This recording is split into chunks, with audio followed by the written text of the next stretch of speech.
It's just as well that after being sworn in today, the Prime Minister is urging all his ministers to get back to work because there's plenty of issues that need their attention. Take energy.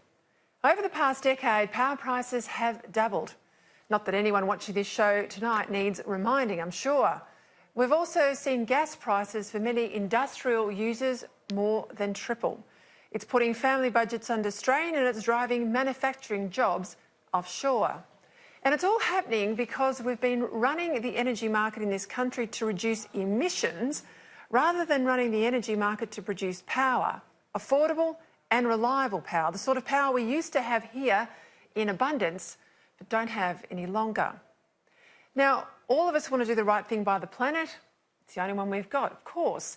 But environmental policy cannot operate in a vacuum where economic realities and reason are divorced from decision-making.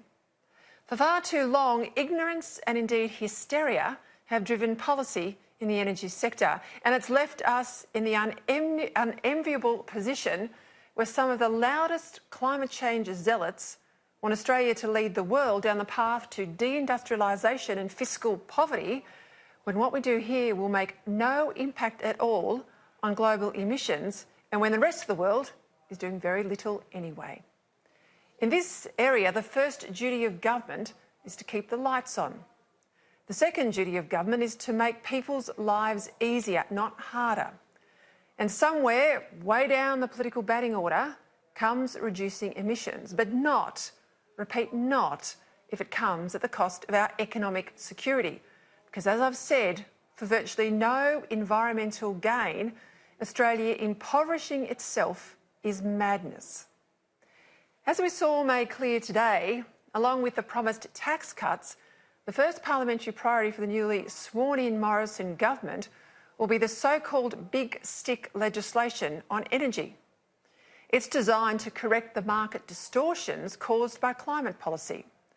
There are no new coal-fired power stations here because of climate policy, but over 1,500 of them built or being built overseas.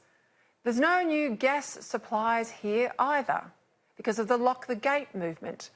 Yet the rest of the world is buying up as much of our gas as we can ship, and our uranium too.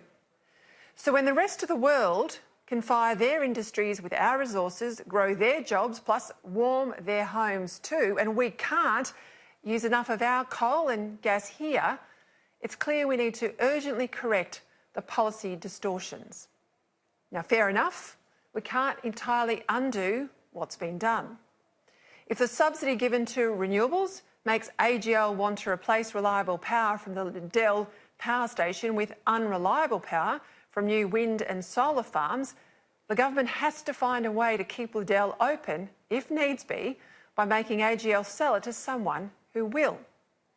If political risk means that no one will invest in baseload, fossil fuel-fired power stations in Australia, then the government needs to find a way to negate this risk. And if state government green bans on gas exploration and extraction mean there's only enough gas for high-price exports and not low-price domestic consumption, the government needs to find a way to keep enough of our gas here at home for Australian industry and, of course, to heat our homes.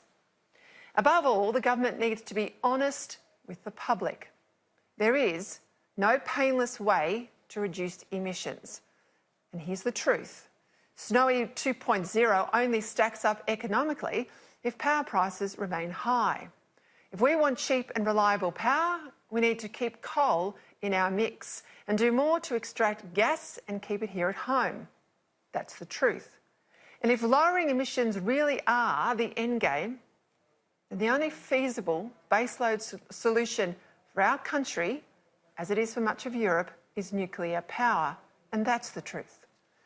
It's time to stop pretending that we can have cheaper power with even lower emissions. And time to stop pretending that there's a market mechanism that can solve our problems when the market has been totally corrupted by policy-driven distortions. Of all the important issues the Morrison government must deal with, energy is by far the most urgent.